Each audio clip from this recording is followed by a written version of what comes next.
Oklahoma is hosting one of the biggest recruiting weekends we'll see this summer. They got 20 official visitors coming in this weekend, 11 of which are inside the top 300 in the On3 industry rankings. The talent this weekend in Norman, Oklahoma will be insane. So let's bring on OU recruiting insider Josh McCuistion to go behind the scenes and find out what to expect this weekend. Now, before we get into the big visitors, I got to ask you about Oklahoma losing a top 300 prospect from the 23 class before the season even started. He's in the portal. I'm talking about Derek Leblanc, a 6'5", 265-pound defensive lineman. The Sooners signed in December. What's up with that? Transfer portal already? Yeah, that's a surprising bit of news. And, when you look at the timing of it, it's one of those things where it makes you wonder what the thought process was, because obviously there's a lot of limitations to what he can do right now. There's not a lot that he can fall into. I mean, he's going to have to wait. He's going to have to get a waiver. There's not a lot of good options for him, but it just sounds like, I think with Oklahoma taking the transfers of Dazon Terry from Tennessee, most notably, I think there was some concern that he was just falling down the pecking order. Didn't love that was seen as a need. I think he thought he was a guy that could come in and help immediately. And I don't know that was the current plan. I think Oklahoma saw a future for him, but I think it was maybe more in 2024 when he'd had a chance to change his body level.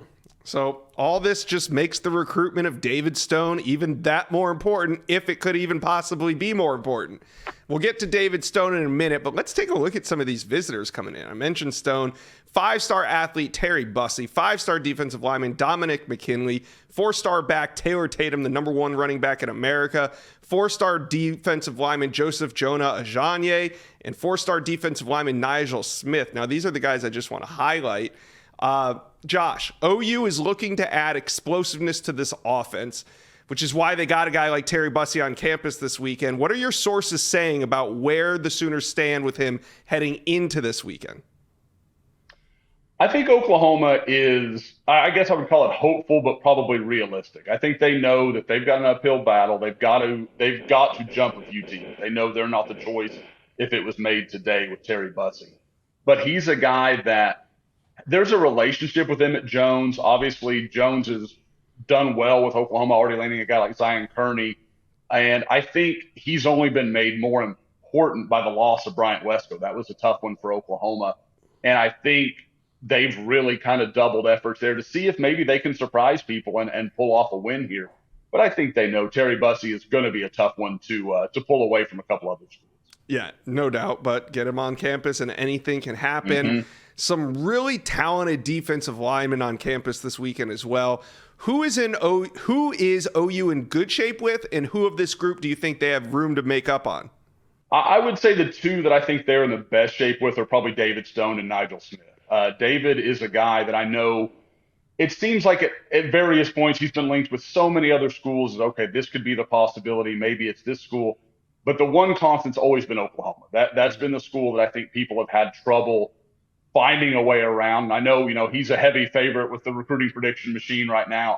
I'm pretty in line with that. I think it would take a pretty serious upset for Oklahoma not to land him. I've even heard some talk that he might shock everybody and do something this weekend. I don't think that's what's going to happen, but there is a sense of confidence. Nigel Smith, kind of a similar story, been to campus at Oklahoma really more than anywhere else. There's a lot of good relationship with Todd Bates and Miguel Chavis. And, he's a lot tougher to read than David is, just because he's a little more of a reserved kid. But as far as guys I've got to make up ground with, I think the two are Dominic McKinley and Joseph Jonah Ajanye. I think the last time I was on with you, it sounded like Jonah Ajanye was almost an Oklahoma commitment. He did. But Georgia has just done an outstanding job there. Obviously, their track record is tough to beat. I think that's really what Oklahoma is going to have to find a way to say, hey, you can do all that and come to Oklahoma, which you fell in love with at the spring game.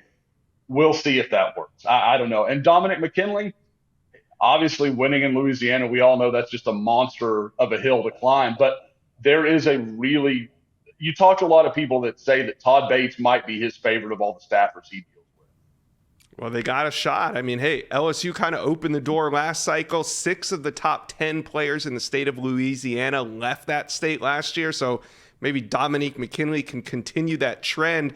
You kind of hit on something that piqued my interest. You said there's rumors, there's a little bit of buzz going around that David Stone could maybe make a decision this weekend. Do you think there's any chance that the Sooner staff can close on Stone this weekend? I think it's possible. I mean, I really do. I ran into David. He has been in Oklahoma City a lot over the last month. Yeah. I've seen him at several different events, team camps, that kind of stuff, and hanging out with guys like Michael Patterson McDonald, who will also be on the visit this weekend. Was out with Caden Durham, who another good longtime friend that will be there this weekend for his official visit. So you wonder if maybe the stars could align correctly for Oklahoma.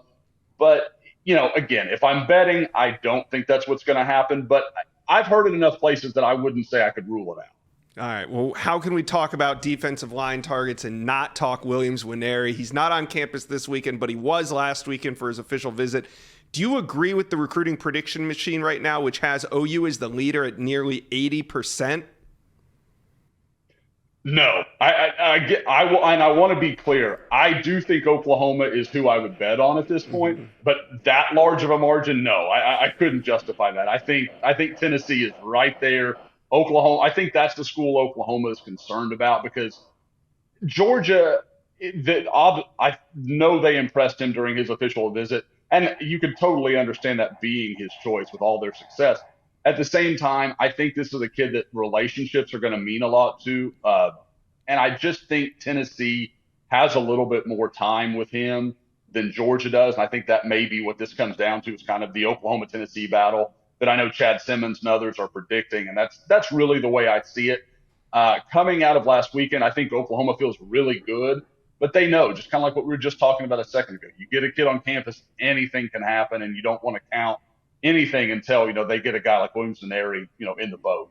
Yeah, it's far from over. He'll be at Tennessee this coming weekend, so we'll see what happens. All right, Josh, we've hyped it up. We've talked about how big of a weekend this is. Sooner fans are sitting here wanting to know the expectations. Who do you have on commit watch heading into the weekend? I think there's a couple of guys really worth watching, and I think you have to start with Ja'Shawn Ross, a guy I actually put a prediction in for this morning. He was camping with Oklahoma this summer, defensive end out of the Kansas City area. Had a chance to watch him work out. Really explosive, athletic guy. He fits the Brent Venables mold of those kind of 4-3 edge rushers. Another guy I think I would keep an eye on is Samaj Jones, the quarterback from Philadelphia that I know Oklahoma would like to take, along with Michael Hawkins in that 2024 class. Maybe the guy I would wrap up with as a guy that I'm really keeping a close eye on is Michael Boganowski, the linebacker from Junction City, Kansas. He's a guy that has told me before Oklahoma was his leader. I know Kansas State is doing all they can to keep him in state. And I think right now the recruiting prediction machine has Oklahoma with like a 7% edge. I think it might be that close. But I do think Oklahoma really has a good connection with him. And I think they've sold him on how he would be used in that defense, and he sees a pretty good fit for himself. All right. Well, Josh, massively important recruiting weekend for Oklahoma. Sooner Scoop is where you guys want to be. You'll have updates running throughout the weekend. Josh, thanks for stopping by the Inside Scoop. Hey, enjoyed it, Josh. Anytime. Thank you for watching. Make sure you smash that subscribe button for me, and remember to check out all the videos on the On3 YouTube page.